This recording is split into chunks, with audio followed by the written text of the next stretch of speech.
Tak a my už jsme dorazili domů zo sánkovačky. Já zkontrolujem, ako moje bodky dopadly. Vidíte, že trošičku už vlastně ta koža se jakoby z vrchu premočila. Boli jsme vonku asi hodinu. Naozaj jsme se v tom sněhu aj brodili. Takže aj keď boli navoskované, nie je síce čerstvo, už pred nejakou dobou, tak trošičku tá koža prevlhla. Ja zkontrolujem, ako to dopadlo. Super, prsty sú úplne v suchu.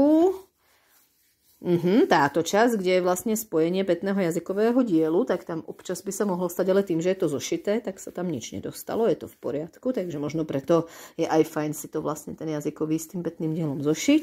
A jedine okolo malilinko tuto nad členkami už, no sa mi to namočilo od nohavíc, pretože tie sa premočili snehom. Takže super. Topánky obstály, je tam vidieť perfektne moja deravá ponožka, to som sa ani nevšimla, že som si vzala deravé, takže vydržali test v snehu.